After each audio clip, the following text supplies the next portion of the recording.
एक काले आदमी को एक हीरा मिल जाता है। कोई देखे उससे पहले ही वो उसे चुपके से अपने मुंह में छिपा लेता है। लेकिन अगले ही पल सुपरवाइजर को कुछ शक हो जाता है।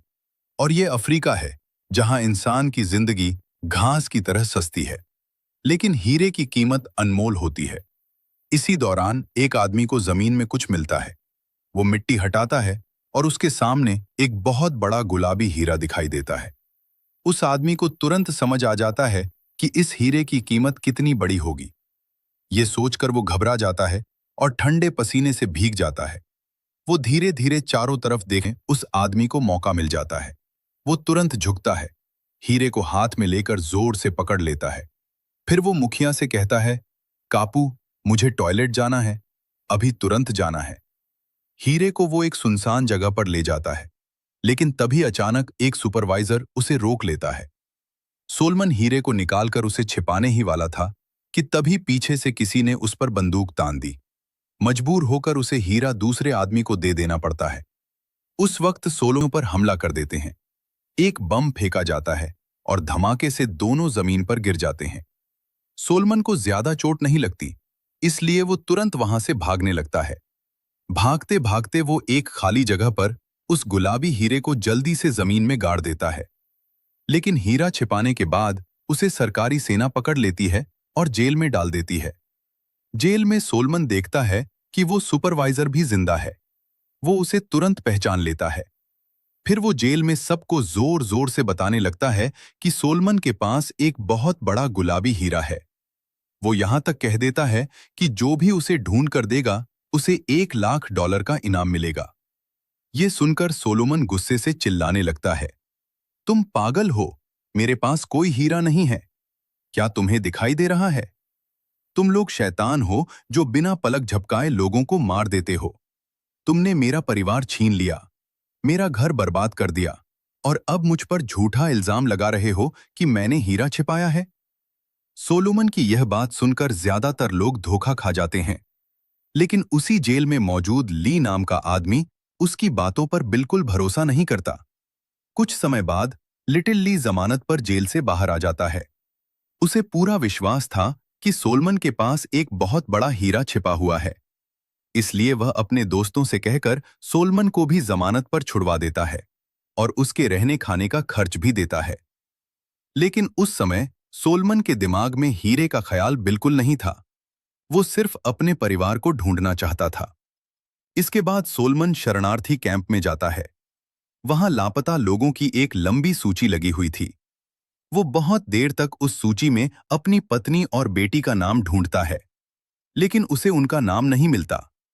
उसी समय अचानक विद्रोही रेबल्स उस इलाके में हमला कर देते हैं और लोगों को मारना शुरू कर देते हैं।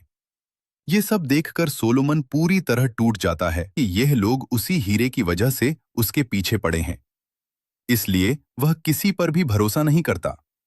उधर विद्रोही कैंप के अंदर घुसने ही वाले थे। इस अफराद फ्री में लिटिल सोलमन से कहता है, अभी सोचने का समय नहीं है, मैं तुम्हें तुम्हारा परिवार ढूंढने में मदद करूंगा। सोलमन को मजबूरी में उसकी बात माननी पड़ती है। सोलमन एक योद्धा परिवार में पला बढ़ा था और उसे लड़ाई का काफी अनुभव था, इसलिए गोलीबारी के बीच भी वह जल्दी से वहां से निकलने में सफल हो जाता है। दोनों लोग रेगिस्तान पार करके आगे बढ़ते हैं। कुछ समय बाद उन्हें सरकारी सैनिक पकड़ लेते हैं। लिटिल ली चाहता था कि सैनिकों की मदद से वह सोलोमन के गांव वापस जा सके, लेकिन सैनिक उसे मना कर देते हैं। तभी अचानक उनकी मुलाकात एक महिला पत्रकार से हो जाती है, जिसे लिटिल ली पहले से जानता था। उसकी मदद लेने के लिए लिटिल ली उसे ब्लड डायमंड की कहानी बताता है और कहता है कि वो इस सच को दुनिया के सामने लाना चाहता है। इस तरह वो उस पत्रकार का भरोसा जीत लेता है। फिर वो मीडिया के विमान से सोलोमन और लिटिल ली को किमिया नाम की जगह पर ले जाती है। जब वे लोग वहां पहुंचते हैं तो चारों तरफ फैले बड़े बड़े डेंट और घास के मैदान देखकर हैरान रह जाते हैं। यह एक अगले दिन लिटिल ली सोलोमन और पत्रकार को उस सैन्य कैंप में ले जाता है जहां वो पहले हीरों का व्यापार किया करता था। शामशाह ने ली से कहा कि वो उसे उस हीरे तक लेकर जाए, लेकिन ली जानता था कि अगर हीरा शामशाह के हाथ लग गया तो उसे पैसा भी नहीं मिलेगा और शायद वो मारा भी जा सकता है। इसलिए ली ने सोलमन के साथ मिलकर चुपके से काम करने का फैसला किया। फिर उसने महिला पत्रकार को अलविदा कहा। एक छोटी सी विदाई के बाद दोनों अलग हो गए। इसके बाद ली और सोलमन फिर से उस इलाके की तरफ लौट गए जहां खदान थी। दोनों ने पूरा दिन और रात जंगल में छिपकर बिताई। आखिरकार वे उस जगह पहुंच गए, लेकिन वहां का नजारा देखकर वे हैरान रह गए। वहां कई छोटे बच्चे बंदूकें लेकर खड़े थे, जिनका विद्रोहियों ने ब्रेन वॉश कर दिया था। वहीं पर विद्रोहियों का लीडर भी मौजूद था। अब अंदर जाकर हीरा निकालना लगभग नामुमकिन था।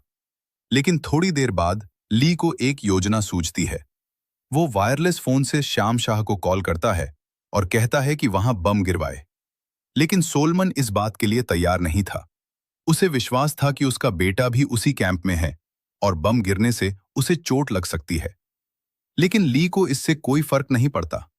उसे सिर्फ उस गुलाबी हीरे की परवाह थी। इन वॉश का शिकार हो चुका था और उसका दिमाग पूरी तरह बदल चुका था। उल्टा वो विद्रोहियों को बुला देता है और सोलोमन पकड़ लिया जाता है। विद्रोही बहुत गुस्से में अगले दिन वे सोलोमन के बेटे की जान को खतरे में डालकर उससे हीरे का ठिकाना पूछने लगते हैं। उधर एक तरफ छिपा हुआ लीफ बहुत घबराया हुआ था। उसे डर था कि कहीं हीरे का राज खुल न जाए। तभी अचानक तफरी में बदल जाता है। इसी मौके का फायदा उठाकर सोलमन विद्रोही लीडर पर झपट पड़ता है। उसे पानी में धक्का देता है और फिर लोहे के हथौड़े से उसे मार देता है। दूसरी तरफ ली भी हथियार लेकर लड़ाई में शामिल हो जाता है। कुछ ही देर में विद्रोहियों को काबू कर लिया जाता है।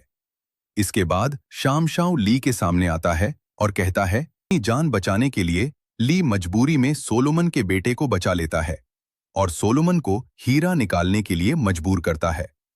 सोलोमन के पास अब कोई रास्ता नहीं था, इसलिए वो मान जाता है। जैसे ही वो जमीन खोदकर हीरा निकालने वाला होता है, वहां मौजूद सभी लोग उस अनमोल खजाने को देखने के लिए इकट्ठा हो जाते हैं। उसी मौके का उस समय उसके दिमाग में सिर्फ हीरे का ख्याल था। लेकिन उसे बिल्कुल उम्मीद नहीं थी कि जैसे ही सोलोमन जमीन से हीरा निकालता है, अचानक उसका बेटा ली पर गोली चला देता है। सोलोमन तुरंत उसे रोक देता है।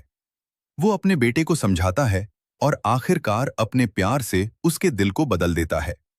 उधर शंखशाहों के बाकी आदमी फिर से उनका पीछा करने लगते हैं, इसलिए तीनों तुरंत जंगल की तरफ भागने लगते हैं। भागते भागते ली सोलोमन से कहता है कि उसे हीरा दे दे, क्योंकि उसके लिए हीरा उसकी जान से भी ज्यादा कीमती था। लेकिन ज्यादा दूर जाने से पहले ही गोली लगने की वजह से ली चल नहीं पाता और जमीन पर गिर जाता है। तब सोलोमन उसे अपनी पीठ पर उठाकर दौड़ने लगता है। लेकिन दर्द इतना ज्यादा था कि ली अब और सहन नहीं कर पा रहा था। इसलिए सोलोमन उसे नीचे उतार देता है, क्योंकि उसे समझ आ जाता है कि ली अब ज्यादा देर तक जिंदा नहीं रह पाएगा। तभी ली अपनी जेब से वह हीरा निकालता है जिसके लिए वह इतने समय से लालच कर रहा था, और वह हीरा सोलोमन को दे देता है। सोलोमन के जाने के बाद ली महिला पत्रकार को फोन करता है और उसे सोलोमन के बारे में सब कुछ बता देता है। इसके बाद अफ्रीका की उसी हीरो की जमीन पर ली की मौत हो जाती है। कुछ समय बाद सोलोमन लंदन पहुंचता है और उस महिला पत्रकार से मिलता है। उसकी मदद से वो बड़ी डायमंड कंपनी से संपर्क करता है। बातचीत के दौरान सोलोमन कहता है कि पहले उसकी फैमिली को उसके पास लाया जाए।